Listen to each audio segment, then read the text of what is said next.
This is the first time the 2nd Squadron 108 Cavalry Regiment has done what is called a section gunnery live fire exercise. Now, it consists of 3 Humvees that are mounted with 50 cals and M240 Bravo machine guns. They work together to identify and eliminate threats.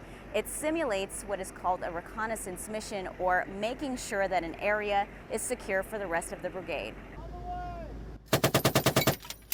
As part of exportable combat training capability at Camp Shelby, or XCTC, 3 soldier crews look for pop-up targets that simulate troops and trucks at distances ranging from half a mile to 2.5 miles. Identified. Fire! The gunner reports what they see to the truck commander, who double-checks before making the call to fire. Section Sergeant Ramirez Alem says a cavalry scout is a jack of all trades. We're the eyes and ears of the battlefield, so without us, they don't know what's all out there. We can actually go in and dig in any area that you need us to dig in, and come back and give you accurate information to help them plan their operations. Behind the gun is Sergeant Scott Silberbauer. Communication is vital to ensure mission success with no casualties, and that often starts with unit camaraderie. Everybody gets along. There's going to be some, minor bickering and fights like that, but we're still a family. We get along. We go out to eat together.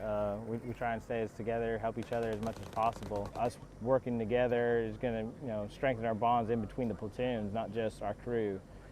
So yeah, this is a very good exercise for bringing us closer together. And some soldiers, like Private First Class Ethan Anderson, are learning those lessons in the field for the first time. This is my first time going without a shower for like 10 days at a time. A very emotional, mental, physical, and strength requiring, commitment requiring, lots of physical demand. I'm really eager for knowledge, trying to get my nose in the door, trying to get the good smell of what this is about, and I've learned a lot, I think. Sergeant Alems is the only soldier of the 3 who deployed with the unit back in 2010, and says being able to share his experience is worth more than any military award. Holding information doesn't do anybody any good, and it doesn't give these guys a fair chance at developing themselves, and hopefully they continue to carry the torch. That's where I get my awards and achievements from. The 2nd of the 108th was established in 2006 when the 256th Infantry Brigade Combat Team switched from heavy mechanized to light infantry.